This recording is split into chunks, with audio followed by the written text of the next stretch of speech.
Welcome back to India Today's continuing coverage of the barbaric and shocking attack on the innocent, unarmed Amarnath pilgrims last night. But first up, let's just go straight across now to Executive Editor Gaurav Sawant. Gaurav, the attack that was made on the Amarnath pilgrims also exposes the chinks in the security infrastructure, because the attack that was made on the bus was preceded by two strikes, one at a police bunker and also the other at a police picket. 5 lapses. Let's quickly take a look at the 5 lapses, chinks in the armor. Lapse number 1, the bus broke away from the convoy. So why was a bus that was initially a part of the convoy from Sonmarg to Srinagar permitted to break the convoy and travel on its own on a tourist visit to Srinagar? That's point 1. Point 2, the bus was on the road even after 7:30 p.m. So what we are now being told that there was a puncture, the bus was on its own, and subsequently it took them 2 hours to repair the puncture. Why was it on the road? Why wasn't it stopped at any police point? Bus was not registered with the Sri Amarnath Shrine Board. So an unregistered bus with a Gujarat number plate permitted to travel from Srinagar to Sonmarg and back, and then from Srinagar to Anantnag without being registered and not stopped by any court checkpoint.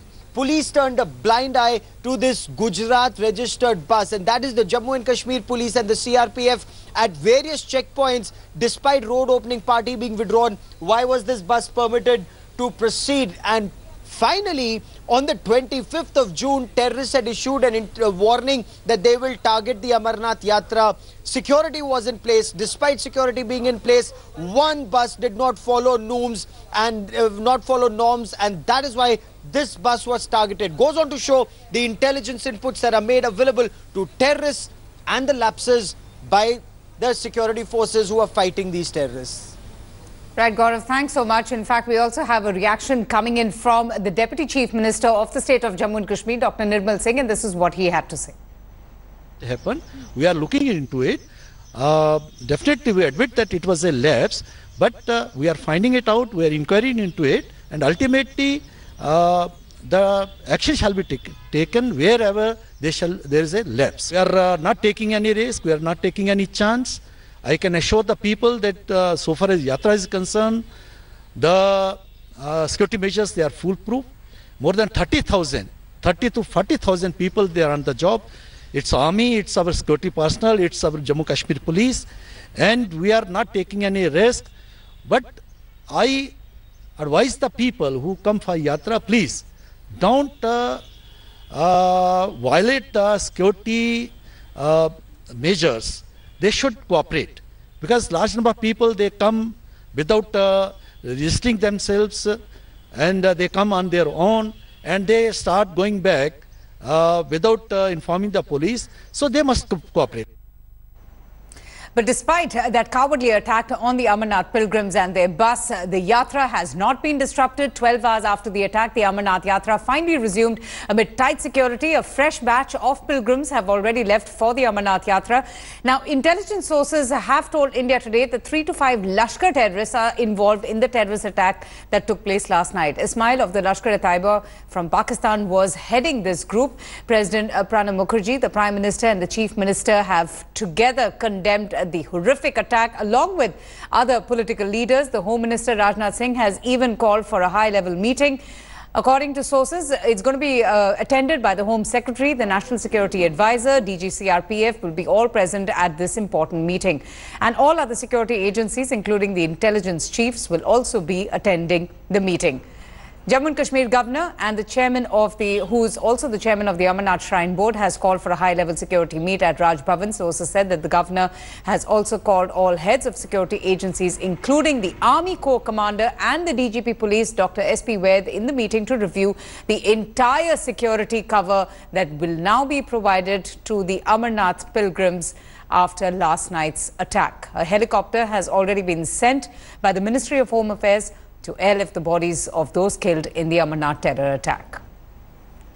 Panther Party National Congress has given a Jammu Kalban. You can see that these are the visuals, that this is a Dogra Chowk visual where Panther Party, they are protesting against the what they call that terrorist attack on the Amarnath Yatra, in which 7 Yatris were killed.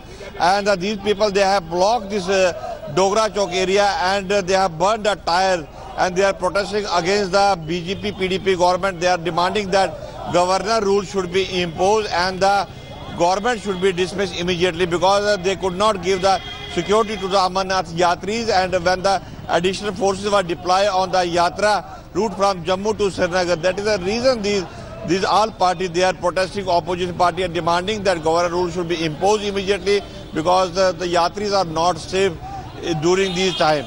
Ashwin Kumar for India Today in Jammu. The spot where that exact attack took place, and from here is what is believed to be the route which the militants took after carrying out this attack to escape from here. Now a lot of police, paramilitary forces, the army has been deployed around this entire area throughout the night. They were trying to find out where these militants could have escaped. Top officials of the army, police, paramilitary forces still camping in Anantnag, trying to take stock of the situation and making sure that this entire road, which is the national highway that connects Kashmir with the rest of the country, is safe and is available for vehicular movement. With cameraman Tariq Shujaul Haq in Batengu for India Today. There are elaborate arrangements already in place for the Amarnath Yatra, including the security. There is a 4-tier security grid which has been kept for Amarnath Yatra. But despite that, that unfortunate incident happened. But there is not any kind of impact visible on the routine Yatra which is still going on. And today, on the Tuesday morning, more than 6,000 pilgrims have already proceeded for Amarnath Yatra from this Baltan route, and same number of pilgrims are on way from another route which is via Pahalgam.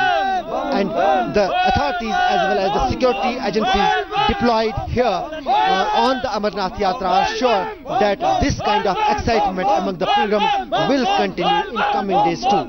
With cameraman Roof Ahmed Ashrafani for India Today, on way to Amarnath.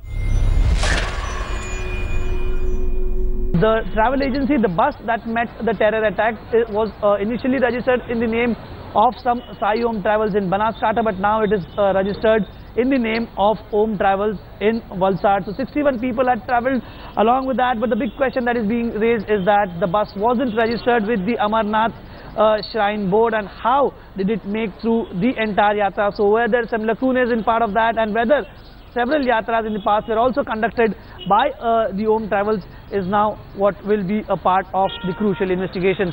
But for now, the entire city of Valsad, having lost several of its pilgrims in that ill-fated terror attack, is in a state of shock. People here, there have been several people who go to Amarnath Yatra from here, and that is why the terror attack has left them shell-shocked. With camera person Raju Revankar, Kamlesh Sutar in Valsad for India Today.